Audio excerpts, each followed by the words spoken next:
Some people describe visions as seeing things in a heavenly perspective or seeing things before they occur, and dreams as images of scenarios that happen while we sleep. However, some people believe that these dreams and visions have heavenly meanings. So today we'll be discussing the church's view on visions and dreams. We have two guests in the house today. Dr. Ibironke Thomas, a consultant psychiatrist, counseling practitioner, and certified family therapist. She's also certified in leadership and management in health. And I also have Reverend Father Paulinus Uju-Echemnu OP. He's a psychoanalyst and the prior of St. Dominic's Priory, Yaba. So stay with us and don't go anywhere. We'll be discussing visions and dreams.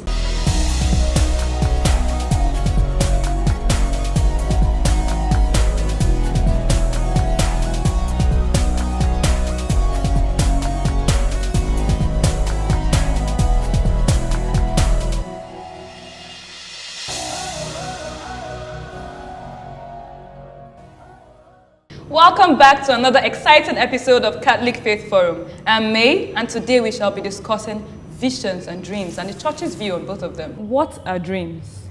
Okay, well, dreams are normal experiences, first of all. They happen to all of us. A dream is usually something that happens when you are asleep. So it's an experience where one apparently goes through activities as though you're in real life, you do things, you hear things, you have all the normal sensory experiences which you have while you're awake. However, you are asleep. Okay. And that's supposed to be normal. It lasts for a certain duration, and then when you wake up, the dream hopefully ends. Okay, so what are visions? Visions, on the other hand, are experiences which generally people have many times when they are either in full consciousness or sometimes in altered states of consciousness, but not asleep.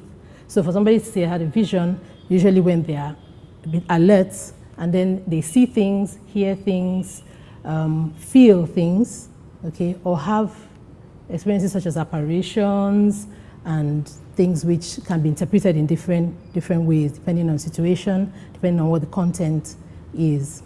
Okay, so is there any link between spiritual experiences like seeing visions, hearing voices, and mental illness? Now that's an area where one generally treads softly, because there really isn't any clear-cut mark or line which you're going to draw between normal experiences sometimes and then what you would term to be pathological or abnormal experiences to do with psychological problems. Sometimes people have experiences which resemble, which they say are religious experiences, visions, revelations, and things like that, but they are similar or they look like things like hallucinations, hallucinatory experiences, situations where a person has a perception, seeing things or hearing things or feeling, smelling things, all the things to do with our senses, which are actually not there, where there is actually no stimulus. So, however, when somebody says they've had a supernatural experience, sometimes the question is, how are you able to say for sure that this did not happen to this person? Or else we run the risk of either trampling on people's authentic religious experiences, or on the other hand, over medicalizing what it is that they are experiencing, or at the same time disregarding. So it's a thin line. However, there are ways by which we as professionals, mental health professionals, with experience and training, and then following laid down guidelines in medicine, we're able to say, in some cases, we think to a reasonable degree of confidence, this is a pathological thing, this is a sign of a mental illness, and maybe not actually an authentic spiritual experience. Okay, so at one point or in what circumstance can you say that these spiritual encounters are no longer spiritual, but signs of psychological problems and they should seek medical attention? Okay, so keeping in mind, I'm emphasizing on that room for being open to the fact that there are some experiences that are real. At the same time, there are some which are not real, which are pathological. In the way we know, if someone comes and then they've had these experiences, I've been hearing voices and I believe these are the voices, this is the voice of God. Or I've been seeing these images moving around or talking to me, and I believe that this is a supernatural experience, is a private revelation or whatever. There are certain things that make us make that distinction. First of all, there are laid down criteria. So we don't just, it's not based on instinct or just subjective feelings, because sometimes you have practitioners, I may be a practitioner that does not have the same faith, and I don't believe in the same things you believe. But that doesn't mean, so I have to be objective as much as possible and not be biased in my estimation of whether this is a psychological diagnosis or not. So things such as the symptoms themselves or the content of what is presented, we look at that. And we take quite a bit of time to be able to examine the subjectivity and exactly what was the content of this experience. How did it happen? When did it happen? Were you really in a full state of consciousness, or were you asleep, half asleep, under the influence of any medication, drugs? And drugs sometimes is not just, we're talking illicit drugs. There are people who have had hallucinatory experiences from licit prescribed medication because of a reaction. I've known people who had these experiences from taking antimalarials. Some people have terrible dreams when they take certain antimalarials, scary nightmares.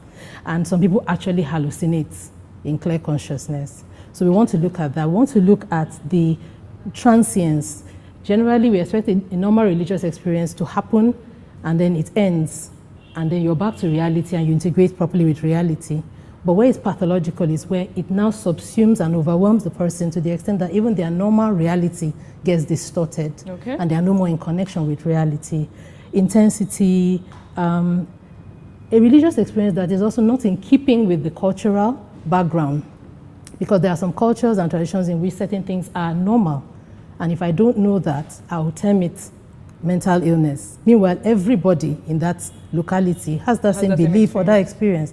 So those are the things we look at. Is this in keeping with what other people around them believe, other people around them experience? Is this something that is accepted in their culture or in their religion as something that is normal and acceptable?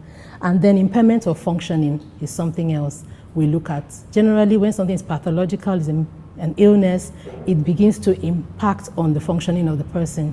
So people begin to neglect other aspects of their lives. They might not go to work. They might not take care of themselves anymore. When you're having those deteriorations in functioning, occupational, social, and other aspects, you want to query is this just a religious experience, or is this actually a mental illness? And then something I was going to say also with the issue of being in context of cultural and religious experience is the fact that this is why I think, as we Catholics, it's so great that we have the magisterium of the church, the teaching body of the church to guard and guide us. So this is where the context comes in, such that, those things are investigated many times, even private revelations and all that, because the church has its procedures to see whether is this really what it seems like, or is it something else, and does this person actually need some intervention. Okay, so can visions and dreams be influenced by reality? Yes, very much so, I would say. Our inner world is very interesting, very complex as well. And a lot of the things that we take in, our perceptions, the things we see, the things we engage in, our beliefs, our values, these are all part of our reality. The people who surround us and all that. So that, of course, is all there, taken into our minds all through the day, and as years go by and all that, our impressions, our judgments. So, of course, a lot of that likely plays out in our dreams, and this is why people will tell you sometimes, they ate jollof rice in a party or whatever, and then they found themselves eating some more jollof rice until the spoons and forks started chasing them or something, like this, that makes you realize this was really a dream. So particularly in the ambit of religion, because it affects the core of the person, it really has very, very deep roots, and those ideas, beliefs, and perceptions of what we really take as supernatural events, what we believe are the criteria or the things that make us say this is, really from God and all that. Of course, it gets incorporated into our inner world, our subconscious. So in some cases, yes, it's likely that that sort of influences probably the kind of experiences people have, which they would call supernatural experiences, or which turn out to be real experiences. Yeah. So yes, however, it's not like I would say in all cases it's because of something that's happened in reality, that's why you're having this dream or having this other experience. But definitely our real world plays a lot of role in that inner virtual world that we all have as well. Okay. Thank you very much, Dr. Ibironke Thomas. It was a pleasure having you here. We'll be joining Reverend Father Paulinus Uju-Echemnu OP to talk more about dreams and visions. Don't go anywhere.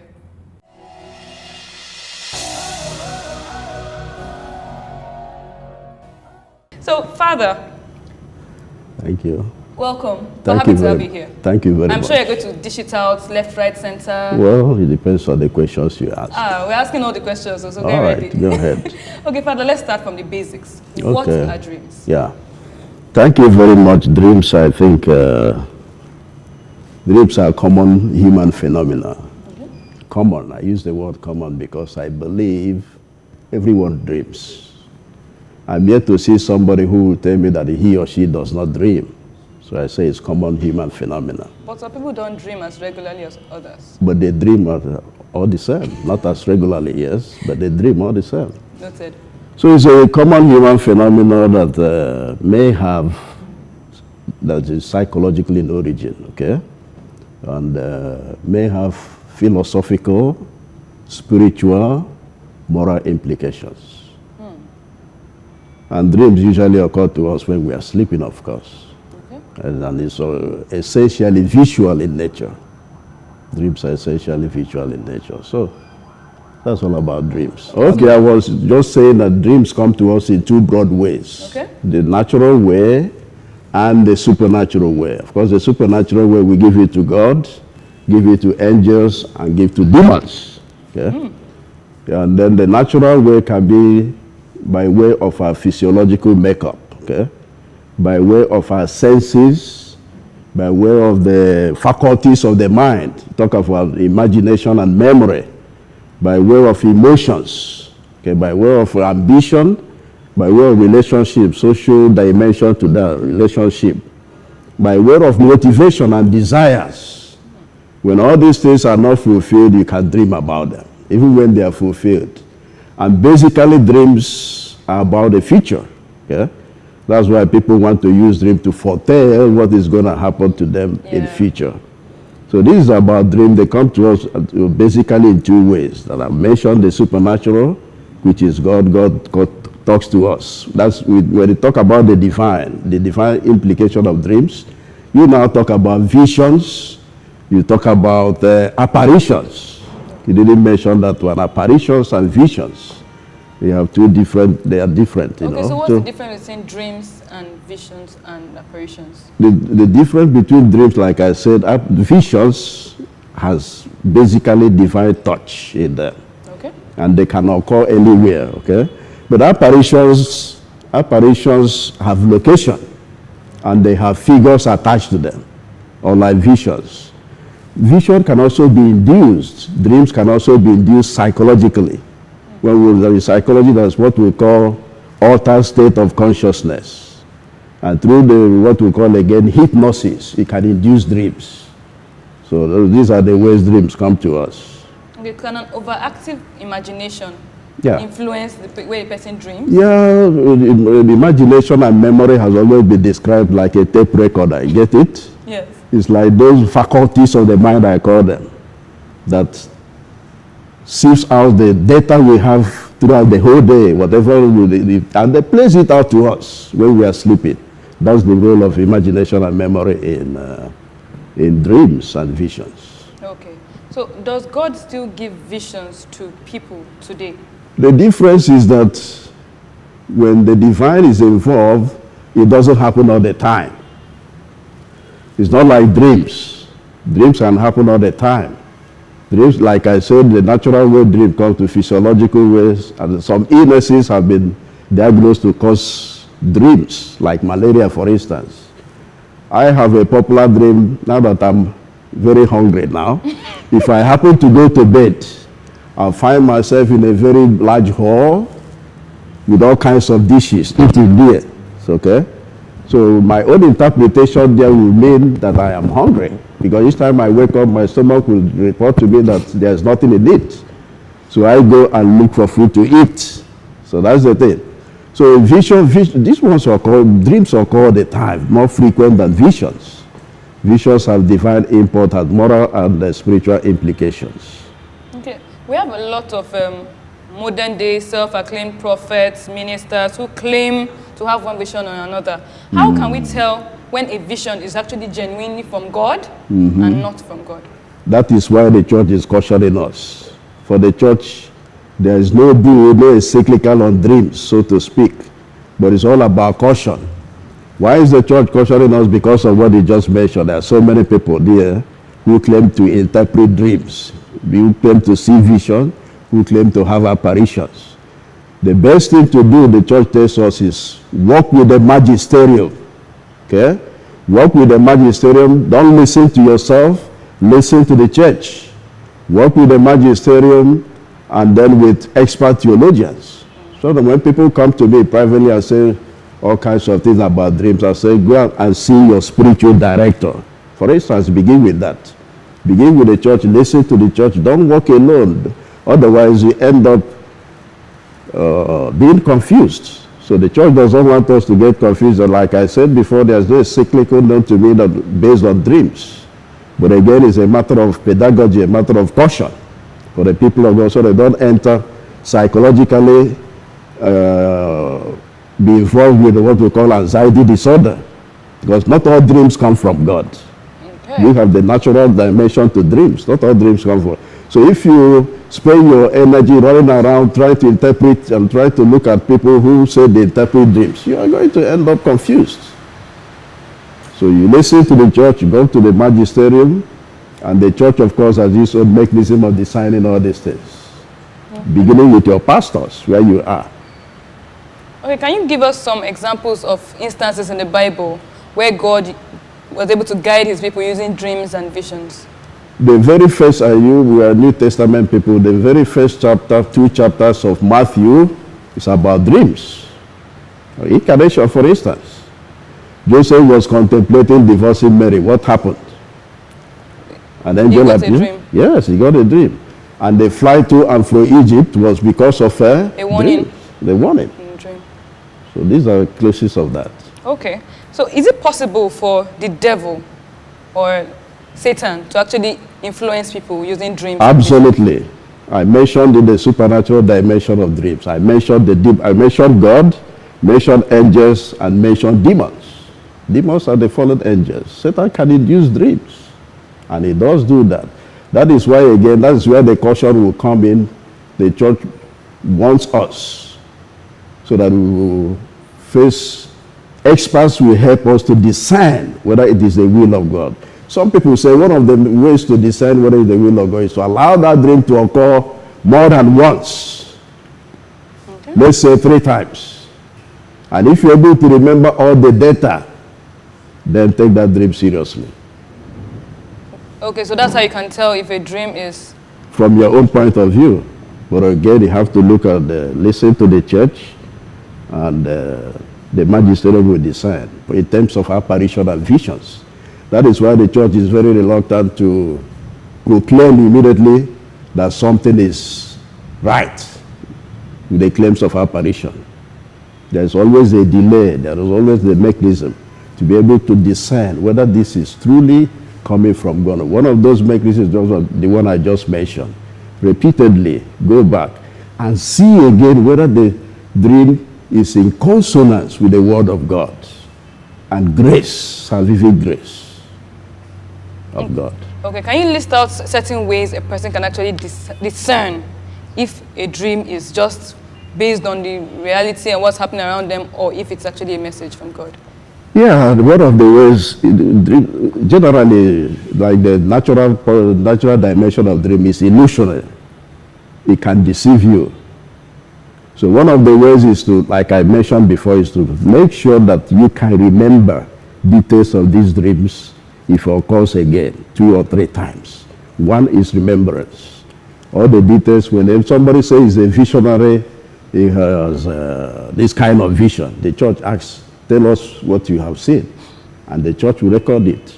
And he come again, tell us what we have seen. The church will record it. And then we'll see whether there's some kind of link between the first story and the second and the third, and so on and so forth.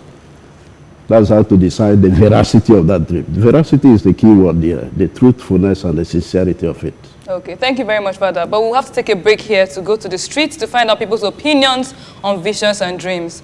I'm sure people have interesting things to say about visions and dreams, so let's just see what they have. Stay with us.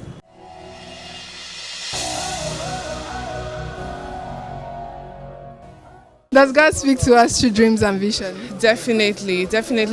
God has been speaking to people, his people, through dreams and visions. The earliest dream, the most famous dream I know in the Bible is the one when Jacob was wrestling with the Lord in his dream, and he had a splinter in his thigh, in his sinew. And that was God's message to him to rise up and take on his responsibility. He's also spoken to other people in dreams in the Bible. We have the instance of Ezekiel, when he spoke in dreams to him about how he should wade through the river, and the river would come up to him in different parts, up to his ankles, his knees, and it was just the significance was to tell him that water flows through the house of God and brings living water everywhere it goes. That's one of my favorite interpretations in the Bible. So God talks to people in dreams and visions, and he definitely talks to me through dreams and visions. About the interpretation, I think that's a different gift in the church. So, but definitely he speaks to people in dreams and visions. What you need to do is to go to a man of God and tell them about the dreams and visions, because sometimes the dreams that come to you, not all the dreams are from God. You have to understand that the devil is all around prowling, so he can put some misguided dreams and notions in your subconscious. That's why it's important when we have dreams that trouble our spirit, we should go to the priest and talk to them, and they'll give us guidance and counseling. But that's not the way he's been talking to his people. He talks to us in different ways through our neighbor. The God that we don't see is present in our neighbor, in our children, in our families, in our husbands. So he can manifest himself in different ways through the people close to us. He speaks to us.